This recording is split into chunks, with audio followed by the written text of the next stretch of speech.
ये जय श्री कृष्णा।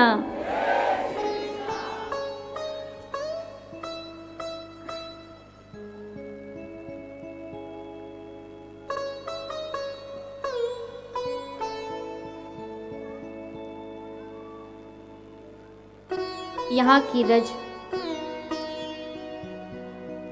इस भूमि की रज को शिरोधार्य मानसिक रूप से करते हुए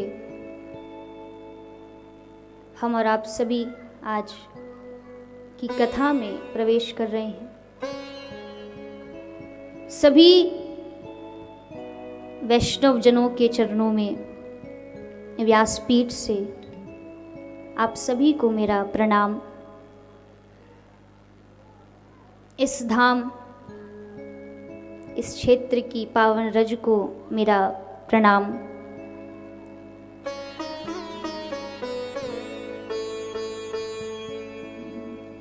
आज प्रथम दिवस के माध्यम से हम सभी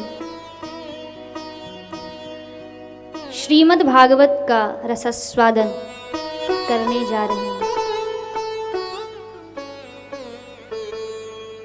भाग्यनगर की इस भूमि पर समस्त आयोजक समिति, मारवाड़ी युवा संगठन समिति, जिनके द्वारा ये आयोजन कराया जा रहा है। कथा आरंभ हो उससे पूर्व हम सभी ने दिव्य शोभा यात्रा का भी आनंद प्राप्त किया और जैसा कि देखने में मिला, पूरे शहर में आनंद की, उत्साह की एक नई लहर दिखाई पड़ी। हर व्यक्ति ने इस शोभा यात्रा में शामिल होकर के इस उत्सव का आनंद लिया। विचार करिए, जब किसी उत्सव का प्रारंभ इतना आनंदमय है तो विश्राम कैसा होगा।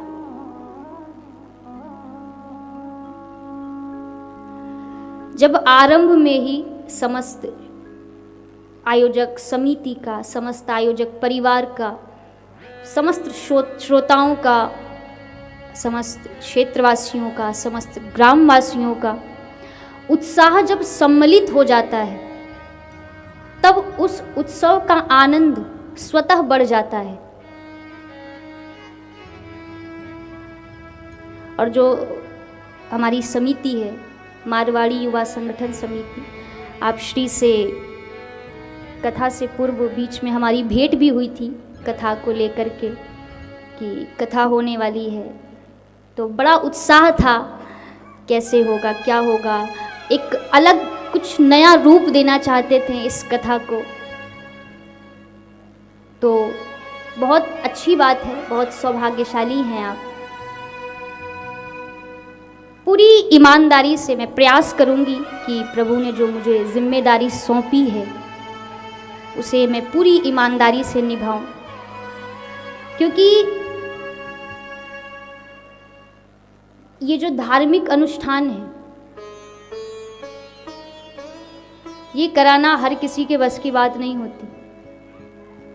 तो हमारी समिति ने इस धार्मिक अनुष्ठान को पूर्ण करने का जो दृढ़ संकल्प लिया है, ये बहुत सौभाग्य की बात है। और आप ऐसे ही धर्म से जुड़े रहे, अपने संस्कारों से जुड़े रहे। यही ईश्वर से, यही ठाकुर जी से प्रार्थना करेंगे, क्योंकि आज का जो जीव है वो कहीं ना कहीं अपने धर्म से दूर हो रहा है। उसको नहीं पता राम कौन है, उसको नहीं पता कृष्ण कौन है। और जीव तब तक सुरक्षित है जब तक वो धर्म से जुड़ा है। जिस दिन वो धर्म से दूर होगा उसका अंत निश्चित है। ये प्रमाण है महाभारत की कथा। पांडव कितने थे? 5। कौरव कितने थे? जीता कौन? जोर से बोलिए। पांडव जीते। क्यों जीते? ऐसा थोड़ी कि कृष्ण उनके साथ थे। भगवान ने तो प्रतिज्ञा की कि मैं अस्त्र शस्त्र धारण ही नहीं करूंगा, फिर भी पांडव जीते। क्यों? क्योंकि वो धर्म के साथ थे। और जो भी धर्म का साथ है देगा, जो धर्म के साथ है, मेरा कृष्ण सदैव उसके साथ है। वो कभी अपने भक्त को अकेला नहीं छोड़ता। पांडव धर्म के साथ थे तो विजय प्राप्त हुई। कौरव अधर्मी थे, अधर्म का साथ दे रहे थे तो क्या हुआ? 100 में से 1 भी नहीं बचे। तो जीव तब तक ही सुरक्षित है जब तक वो धर्म से जुड़ा है। जिस दिन धर्म से दूर होगा उसका अंत निश्चित है। तो आप ऐसे धर्म के कार्य से जुड़े हैं। कल से देखा, बहुत बहुत बहुत आनंद आया आपकी भक्ति को देख के, आपकी श्रद्धा को देख के, आपके विश्वास को देख के।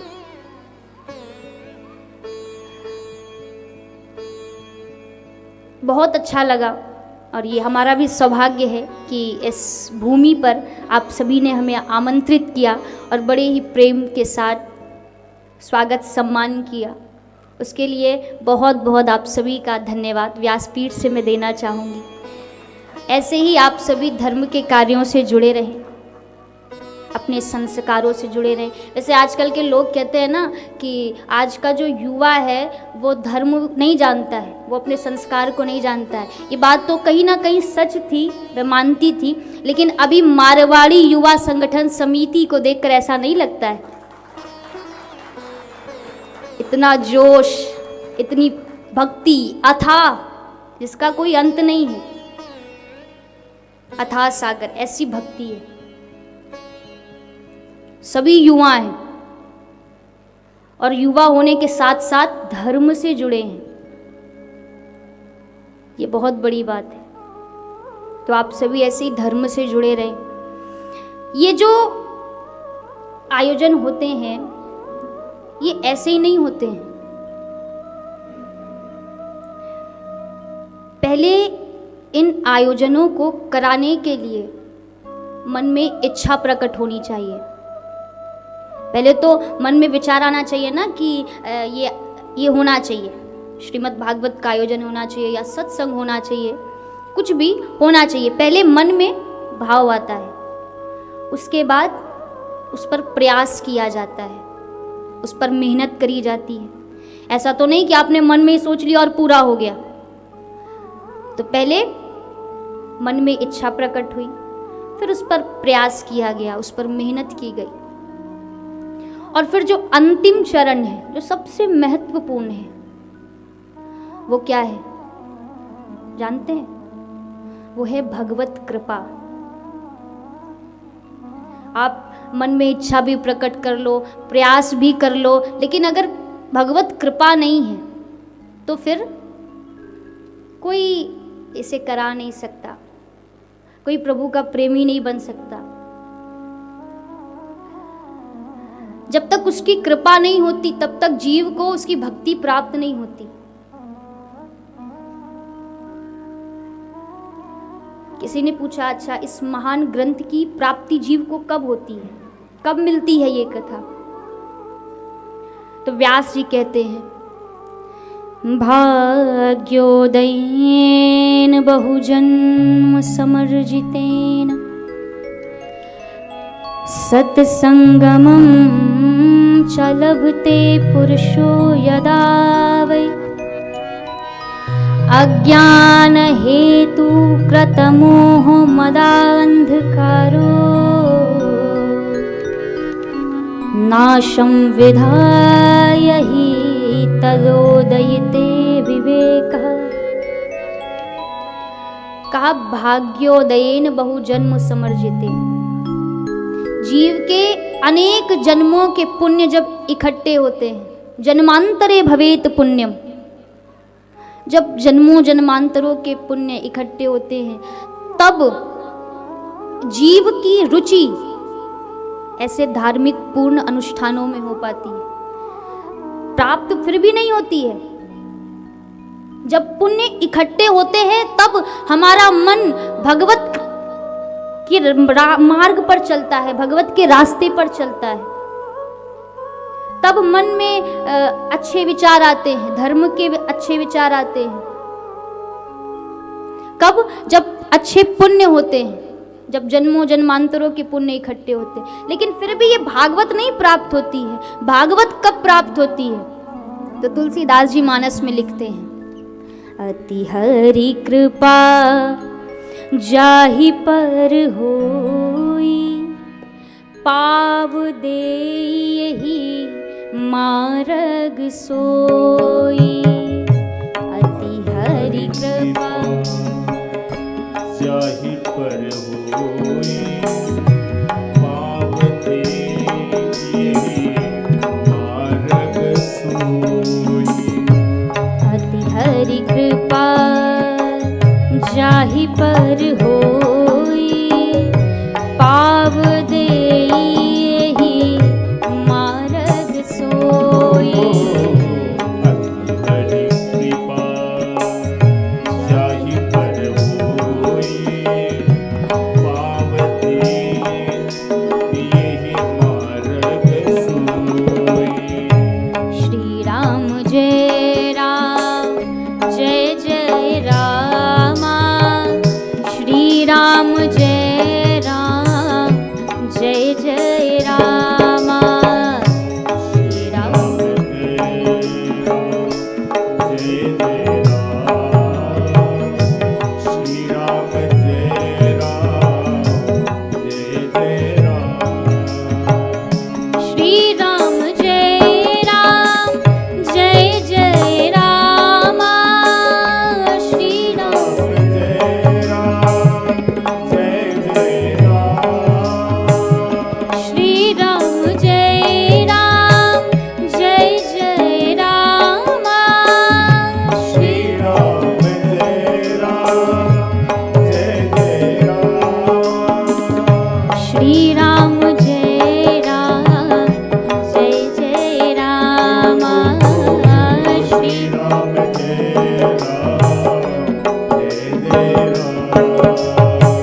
श्री राम जय राम, जय जय रामा। श्री राम जय राम, जय जय रामा।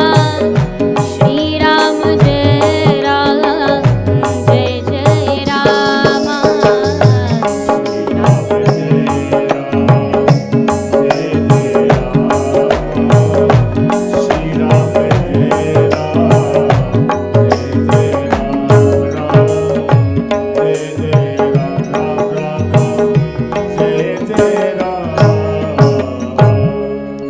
अति हरि कृपा जाहि पर होई, पाव देहि मार्ग सोई। जिस पर प्रभु की अतिशय कृपा है, कृपा तो सभी पर है,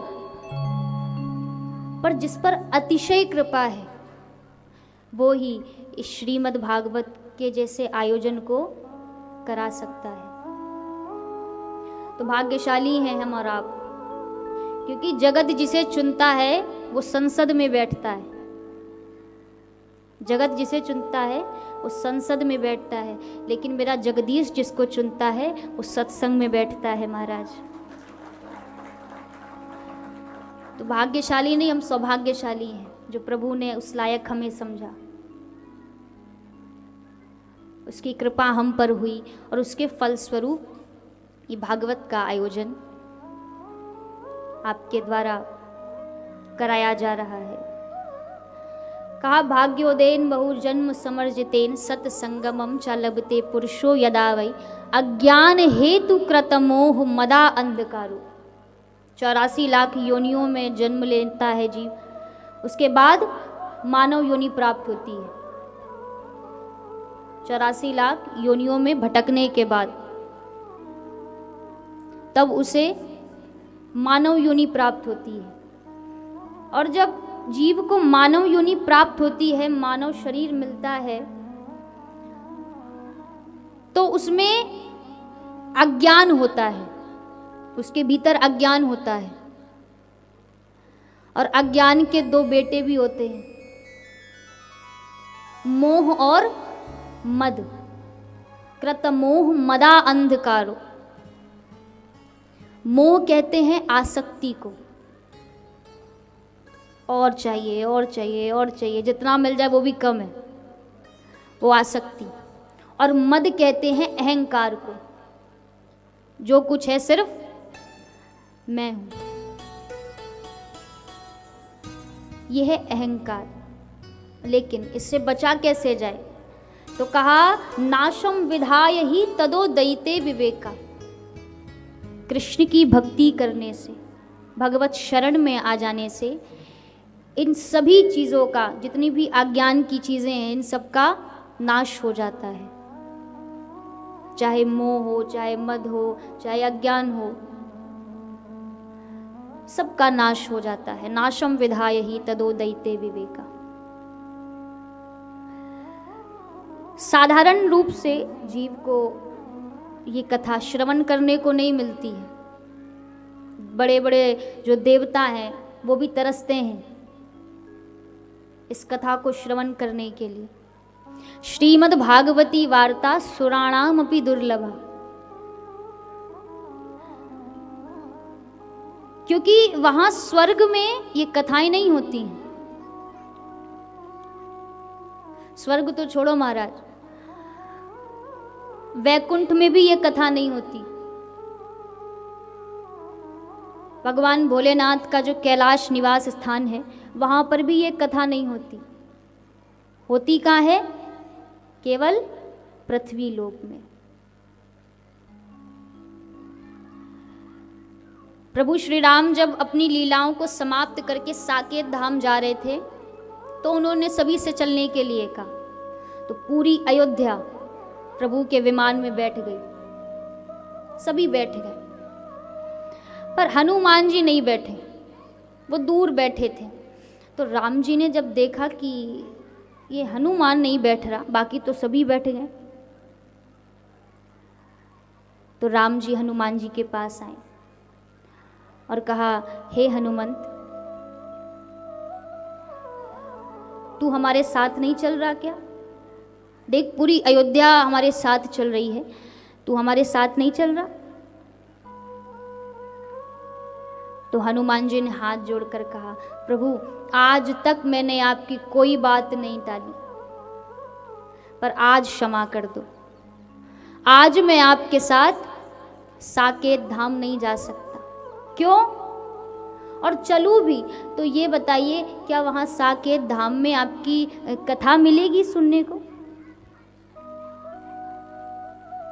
भगवान बोले, भैया ये कथा की व्यवस्था तो कोई नहीं है वहां। कभी सुना है क्या कि वहां स्वर्ग में भी ऐसे टेंट लगता है, पांडाल लगता है, ऐसे दरी बिछती हैं, ऐसे माइक लगते हैं? कहीं पढ़ा है, कहीं सुना है? तो राम जी ने कहा, भैया ये व्यवस्था तो वहां नहीं है। अरे पर कोई बात नहीं, ये नहीं है, लेकिन हम तो है ना, नित्य निरंतर मेरा सानिध्य आपको प्राप्त होगा। हनुमान जी कहते हैं, प्रभु आपका सानिध्य मिलेगा वो बात तो ठीक है, आप मिलो और आपकी कथा ना मिले तो मामला थोड़ा अधूरा है। क्योंकि जासु हृदय अगाध बसहि राम, आप तो सदैव मेरे हृदय में वास करते हो। जब मन आया खोल के देख लूंगा, लेकिन आपकी कथा कहां सुनने जाऊंगा? तो राम जी कहते हैं, अच्छा तू ये बता, तू कब तक रहेगा धरती पर? तो अब हनुमान जी ने जो उत्तर दिया है, इससे हम सबकी जिम्मेदारी बढ़ जाती है। राम जी ने पूछा, तू कब तक इस धरती पर रहेगा? तो हनुमान जी कहते हैं, प्रभु जब तक इस धरती पर आपकी कथा होती रहेगी, तब तक मैं नित्य निरंतर इस धरती लोक में वास करूंगा। और आज भी जब कहीं कथा होती है तो हनुमान जी सबसे पहले आकर के विराजमान हो जाते हैं। गोस्वामी तुलसीदास जी की कथा में हनुमान जी जूते चप्पलों के पास बैठ जाते थे कोढ़ी का वेश बनाकर। गोस्वामी जी पहचान गए, जाकर के हृदय से लगा लिया। हनुमान जी कहते दूर दूर दूर, हमें रोग है और जो रोग हमें लगा कहीं वो तुम्हें भी ना लग जाए। गोस्वामी जी कहते हैं यही तो चाहते हैं, जो राम नाम का रोग आपको लगा है वही रोग हमें लग जाए, और क्या चाहिए।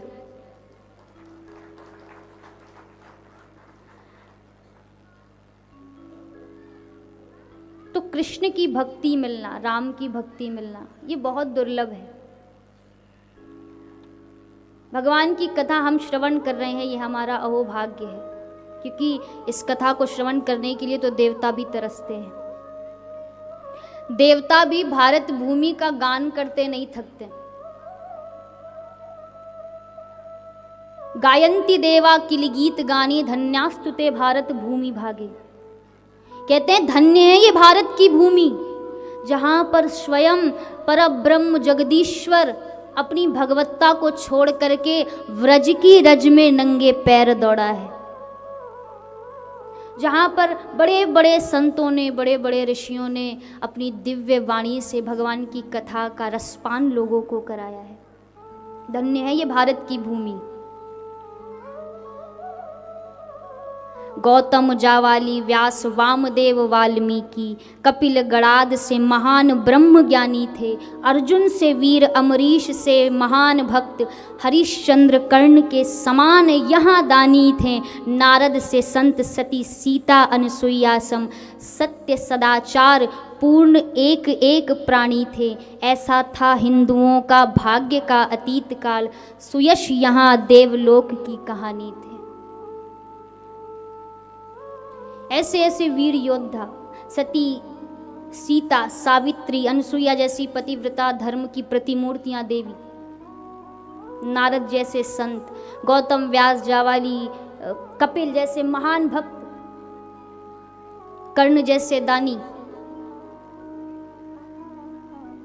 ऐसा है हमारा भारत देश, जहां पर देवता भी तरसते हैं आने के लिए। वो भी कहते हैं प्रभु अगर कुछ बनाना है ना तो भारत भूमि का एक कीड़ा ही बना दो, कोई भी जीव बना दो, लेकिन जाऊंगा तो केवल भारत भूमि में ही। आप बताओ, क्या अमेरिका में भगवान आए? यूरोप में आए? आए कहाँ? भारत की भूमि में। वो भगवान छोटा सा बालक बन गया, रोने लगा, गोपियों के साथ रास रचाने लगा। तो धन्य है ये हमारी भारत की भूमि, और हम सभी सौभाग्यशाली हैं जो भारत की भूमि में हमें वास मिला है। अच्छा, जो भारतीय दिमाग होता है ना, वो बड़ा खुराफाती होता है, ऐसा है कि नहीं? जैसे अभी यूरोप और रूस में युद्ध चल रहा था, भयंकर वाला। तो एक बार भगवान ने यूरोप से पूछा कि तुम्हें क्या चाहिए। तो यूरोप कहता है ये जो रूस वाले हैं ना, इनको खत्म कर दो बस, और कुछ नहीं चाहिए। अब रूस वालों से पूछा कि तुम्हें क्या चाहिए। तो रूस वाले भी कहते हैं कि प्रभु ये जो यूरोप वाले हैं ना, इनको जड़ से समाप्त कर दो। अब वही भारतीय खड़ा था एकदम शांत। भगवान ने पूछा तुझे क्या चाहिए, तू बता। वो कहता है प्रभु देखो हम भारतीय हैं, हम अपने लिए तो कभी कुछ मांगते ही नहीं है, तो क्या चाहिए? बोले आप इन दोनों की इच्छाओं को पूरा कर दो बस, और हमें कुछ नहीं चाहिए। ऐसा भारतीय दिमाग। और भारत में भी अगर मारवाड़ी हो तो फिर कहना ही क्या। ये तो ऐसे जो भगवान को भी नहीं छोड़ते। एक मारवाड़ी भक्त ने भगवान से प्रार्थना की कि प्रभु आप अगर हमें 1000 रुपये दोगे तो उसमें से 500 रुपये मैं आपके चरणों में अर्पित करूंगा। आगे थोड़ी दूर पे उसको 500 का नोट मिला। उसने वो नोट उठाया और कहा, क्या प्रभु इतना भी भरोसा नहीं था जो अपना हिस्सा पहले ही काट लिया। ऐसे भक्त, एक मारवाड़ी भक्त भगवान से प्रार्थना करता है कि प्रभु लोग आपसे करोड़ों की मांग करते हैं, हजारों की मांग करते हैं, लाखों की मांग करते हैं, लेकिन मैं बड़ा संतोषी भक्त हूँ। बस हे 33 करोड़ देवी देवताओं, आप सभी अपने पास से एक एक रुपया मुझे दान में दे दो, मेरा जीवन सफल हो जाए। कैसा दिमाग लगाते हैं। खैर ये तो एक व्यंग की बात है, लेकिन आप सभी बहुत अच्छे हैं, आपका स्वभाव बहुत अच्छा है। तो भारत की भूमि में हमें वास मिला है, ये हमारा सौभाग्य है। ये श्रीमद् भागवत है कहा, क्या है ये, इसको क्यों श्रवण करना चाहिए। व्यास जी लिखते हैं, तेनेयं वाङ्मयी मूर्ति प्रत्यक्षा वर्तते हरि, सेवनात् श्रवणात् पाठात् दर्शनात् पाप नाशते। ये श्रीमद् भागवत है क्या, तेनेयं वाङ्मयी मूर्ति। ये भगवान की साक्षात वाङ्मयी विग्रह है। स्वयं श्री राधा रानी और श्री ठाकुर जी का वाङ्मयी विग्रह है, प्रत्यक्ष हरि हैं ये। तो कहा इसका क्या करना चाहिए। तेनेयं वाङ्मयी मूर्ति प्रत्यक्षा वर्तते हरि, सेवनात् श्रवणात् पाठात्। इसका सेवन करना चाहिए। सेवन करना अर्थात इस कथा को अपने जीवन में उतारना चाहिए। कहा महाराज ये तो बड़ा कठिन है, इतना कौन सुन पाएगा, इतना कौन अपने जीवन में धारण कर लेगा। तो कहा अगर इतना नहीं उतार सकते हो तो सेवनात् श्रवणात् इस कथा को पढ़ लो, मात्र पढ़ लो। क्योंकि या पठेत प्रयतो नित्यं श्लोकम भागवतम सुतः, अष्टादश पुराणानाम फलमाप्नोति मानवः। जो भी इस भागवत के श्लोकों का गान करता है उसे 18 पुराणों को पढ़ने का फल प्राप्त होता है। तो कहा महाराज ये भी बड़ा कठिन है, क्योंकि वेदों में तो इतने, पुराणों में इतने संस्कृत लिखी रहती कि हर कोई पढ़ भी नहीं पाता है। सेवनात् श्रवणात् पाठात्, फिर कहा दर्शनात्। यदि आप सुन नहीं सकते, पढ़ नहीं सकते, इसको अपने जीवन में धारण नहीं कर सकते, तो एक काम कर लो, क्या, दर्शनात्। केवल इस भागवत का दर्शन कर लो। क्यों? क्योंकि दर्शन मात्र से ही सारे पाप तत्क्षण नाश हो जाते हैं। ऐसी है ये भागवत। कोई सोने की, भगवान की अनेकों मूर्तियां हैं, कोई सोने की बनाता है, कोई चांदी की बनाता है, कोई पीतल की बनाता है, कोई मिट्टी की बनाता है। लेकिन व्यास जी ऐसे मूर्तिकार हुए हैं जिन्होंने मूर्ति तो बनाई है, लेकिन ना मिट्टी की बनाई, ना सोने की बनाई, ना चांदी की बनाई, ना लकड़ी की बनाई। किसकी बनाई? शब्दों की मूर्ति बनाई, वाङ्मयी विग्रह, शब्दमयी विग्रह बनाया है प्रभु का।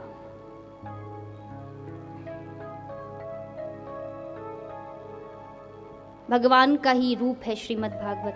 आपने भागवत को अपने मस्तक पर रखा है, इसका मतलब जानते हैं क्या?